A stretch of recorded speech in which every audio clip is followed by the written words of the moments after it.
Hi, I'm David Rios Ferreira. I'm a visual artist based in Jersey City and Newark, New Jersey. In my work, I merged the cross-hatchings of 18th century etchings, the penwork of 1930s political cartoons, and the broad lines of children's animation to create drawings, installations, and sculptures. These layers of lines interlace and weave together to create abstract landscapes and hybrid beings that explore the emotional, sexual, and psychological complexities of the colonial narrative.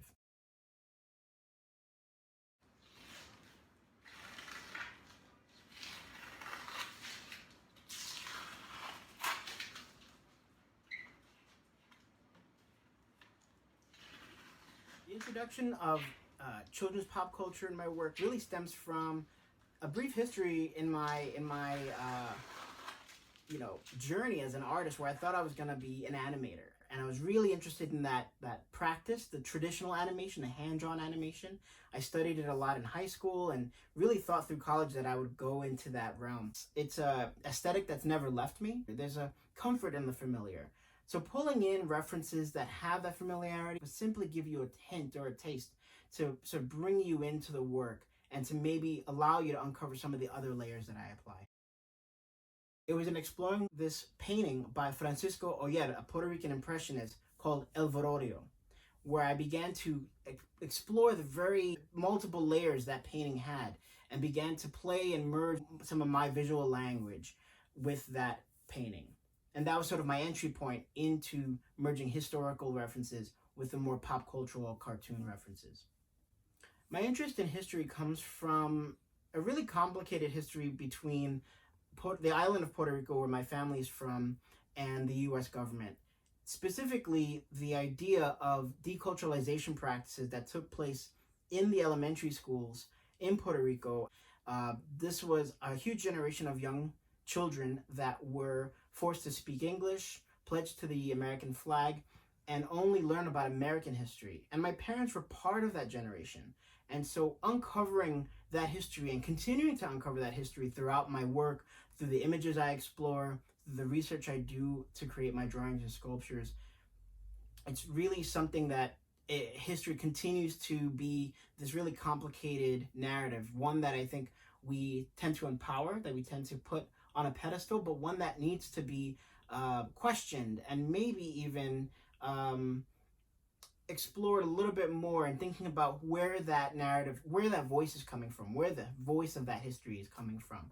Usually that saying we hear is the history is written by the victors. So then what are all these other voices, and what does it begin to unearth as we dig a little deeper?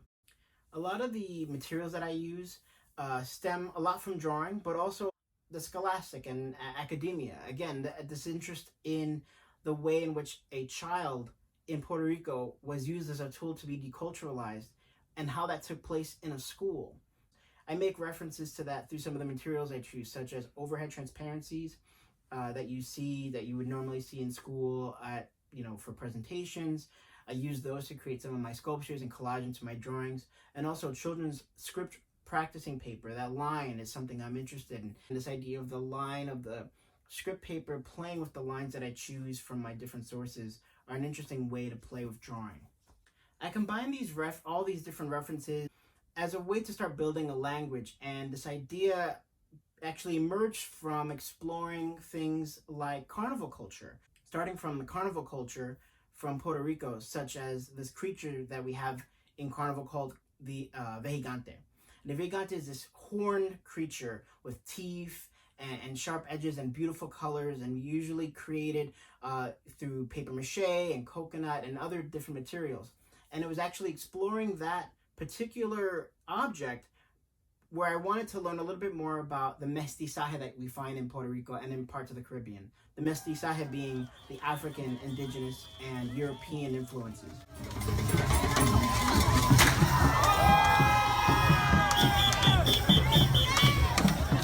I was looking for a visual reference, an object that represented that, and looking at that, and then how that led me to other practices in the Caribbean, such as Haiti and other West African carnival practices, where practitioners will bring objects and things that have existing meaning together things that have commonplace meaning like telephone wire and cardboard and string, and empower these objects to explore spiritual and political creatures like the ones you find in the carnival. Just like that is the sort of detritus that you find in, you know, your environment, just like foliage and these objects like the phone wire and the cardboard, I began to look at the image sources in that same way.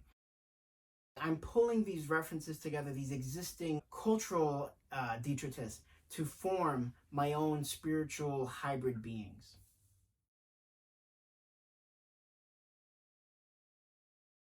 I want to thank you for joining me on our virtual studio visit today.